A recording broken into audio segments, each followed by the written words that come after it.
Hello, everybody. Now we're doing something I haven't really do on this series, on this channel. It is a new versus old. Now, we are fans of one movie, well, let's just say one story, split into two movies. Present.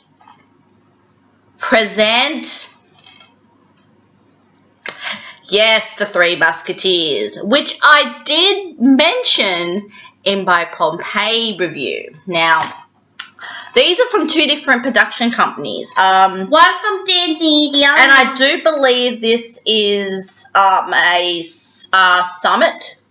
What is a Summit? Twilight. Oh. This is Summit. I think it's just a distribution company, but I think it's a Constantine film. Directed by Paul White Anderson. Thank you very much, the behind the scenes of Pompeii, for that. And this is from Disney, and this is Stephen, I think it's Hesnick. I think it's pronounce it. Basically, they are identical storyline in a way. Pretty much almost a similar storyline. But that one got more action in it than that one. Yes, it's mainly the ratings are also different. I don't know if you can tell. Usually when a movie is higher rating, you pretty much get a lot more violence in this one. Actually, this got no violence in it. This one? No, the other one. It got more action than that one. That's what I mean. That got no Wendy, violence. look at it. It says low level violence, and this says just action violence. Exactly. That's not high level. I should also mention there's actually a age difference between these two. This one was released in glorious 93. That makes her old. This is about the same year she was born. And that makes me feel old because I was about 3 when this movie was released. And I'm... So that makes me feel old. This one was 2011. So almost a difference of about 20 years. Yeah, the one that I really like about this is the main character, D'Artagnan. Yes, the actor who plays D'Artagnan is Logan Lerman, better known from his work on the Percy Jackson series. Now, I should mention that the same character in this one is played to the hilt by Chris O'Donnell. And I liked it in the end. Oh, in this version. Chris O'Donnell is actually from the Batman series. Specifically the last 2 Batmans. If you don't know him from that series, then you look at NCIS Los Angeles, which I do thoroughly enjoy. You mean Superman vs. Batman and... No. Really? Yes. He was in the original Schumacher one, not Ben Affleck's. They haven't brought that character to the current MCU, DCU. So, I'm sorry, I'm a big fan of DC. But the thing is, I like the kids' version better than the Wendy, adult. are we talking about the MCU? You're the one who brought it up. I should mention some of the other actors that are in this one is Charlie Sheen from 2.5 Men. Kiefer Sutherland, better known from his work on Designated Survivor or 24. And the always delightful Tim Curry. Do you want some? No. Which has... I've seen that man in so many roles, it's not funny. His most famous role would still be Rocky Horror Picture Show, where he plays the creator.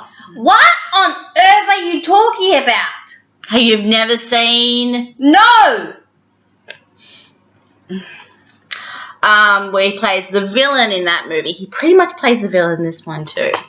The stars that are in this one, besides Logan, there's Milia, I will butcher your name to the nth degree, Milia Jovovich, better known from her Resident Evil franchise, or Fifth Element. You got Orlando Bloom, which is from the Pirate series. Christoph Waltz, I don't need to say where that man's from. He's actually got a movie coming out, actually. Christoph Waltz was in Glorious Bastards. Hey! Bastards, depending on how you want to pronounce it. Luke Evans. I think I might have reviewed The Immortals, and he was in that one, which I thoroughly enjoy. And Jugo I think it's Temple. Yeah. She is from Wild Child, which I thoroughly enjoy that movie. Even though it's technically a teen movie, I think it's pretty funny, actually. Yep. And I have no idea what you're talking about. You've never seen Wild Child? Not for a while. Okay. I don't think I ever saw it. It's actually, Paul has directed, Kiva, so it's a little funny having these two movies up with a couple of overlaps. Pretty much the storyline is pretty much the same, except this got a ship, and that one, in the end person, someone who actually tried to chase him all the way from his town. Yeah, it is a subline in this, but not really featured. And what she's saying is, at the start of this movie, you see D'Artagnan, Chris O'Donnell, go up against, I think he's a townie. He pretty much says, you violated my sister, I'm here to blah, blah, blah. No, say about the end part. When you don't really want to give away the end. And he pretty much, that's like a running thread. He always wants to, fight D'Artagnan, and it's a little bit of a running gag throughout the movie, and it's pretty funny, actually. And the actor who plays Queen Mary in this particular version, she was actually in The Tudors, which I actually like that movie, actually, movie series. She played, he's a child box, and normally I'm the child box. She was, the sister of the king who was forced by the king to go and marry some other old fart. Talked about Batman and Batman versus Superman. She actually falls for Henry Cavill's character and started an illicit affair, which turned into a marriage. And I don't want to spoil that particular storyline. And maybe we could actually talk about in this version, which does not pop up in this one, Milady de Winter is actually the ex partner of Kiefer Sutherland's Antos. So, and which that actually storyline does not even pick up in this particular version. In this one, Madame de Winter is actually a double agent, working for both the Cardinal. In this version, is played by Christoph Waltz. In this one, it's played by Tim Curry. She's actually a double agent between the Cardinal and Buckingham, which you don't actually ever meet Buckingham in this version of whoa, really bubbly. In this version of Musketeers, but you do actually meet him in this one, played to the hilt by the fantastic Orlando Bloom. So there are minor differences, and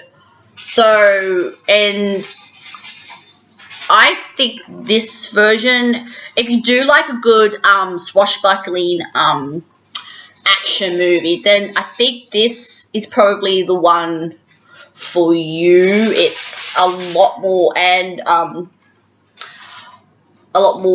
action, and the king seems a bit more of a goofball. In this one, it's pretty much he's a lot stronger in his own essence. He wants to stand up to the cardinal a lot more, and it feels more almost like a brotherhood of musketeers other than this one. There's a really great scene towards the end of this version where the boys where the boys actually send out a call to arms to their fellow musketeers and say come and give me a hand, sort of thing. In this one, they are very much more on their own,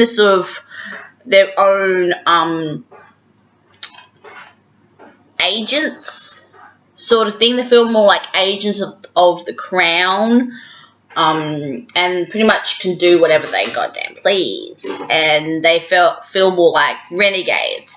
Where in this one, pretty much Tim dismisses all of the musketeers, and pretty much these three delicious guys, they actually sort of work outside the law very much.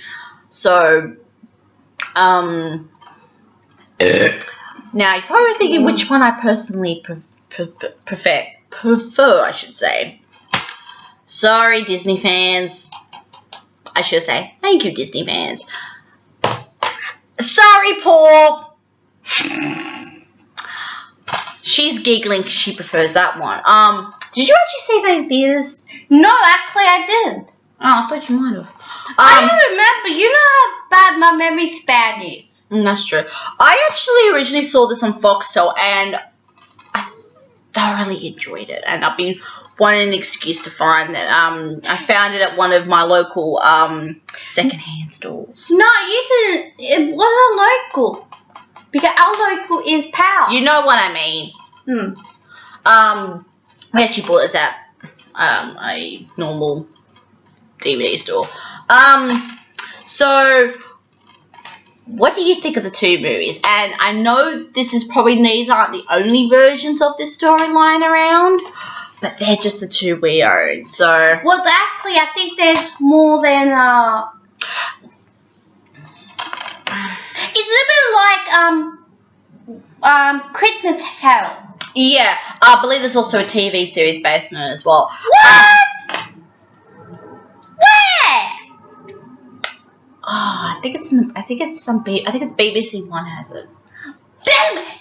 And I do believe this is not the only story in the collection as well. There's also 2 other books, which as far as I'm aware, has never been brought to cellular light. So what's cellular light? And they're very much. But there is also one with 4 Musketeers in it. I think that might be before this one, but I'm not 100% sure. Which is not one of the titles. It actually is. Mm-mm. No, it's not one of the titles. I didn't even know there was more than one of them. I've done some I've done some Googling. There's like 3 in the D'Artagnan story. No, I think I know one of them. It's Man in the Marks. In the Iron Marks. Nope. Yeah, it actually is. It's not part of the series. Yeah, it actually is. It's not. It may be set in the same era as these 2, but it's not part of the D'Artagnan story. Oh, actually it is. I did my research. Well, I'll have to get back to you in the comments on that one, guys. But I'm aware it's not part of this sort of franchise. Well, I should say that if this one, because of the actors that are in it, it's a lot more action oriented, and De Winter is a more active role than this one. She's pretty much just what the fuck are you doing? I have no idea. She's a bit more passive aggressive. This one, she takes more charge. Well, that's what happens when you are married to the director. So, but what do I give it generally a grade? I definitely give this a 5 out of 5. And I definitely, if I didn't own it already, I'll probably give this a 3 out of 5. I give it 4 out of 5. This is where we differ, folks.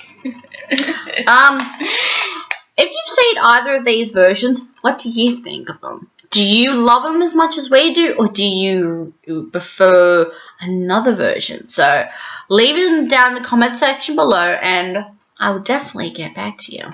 Ciao!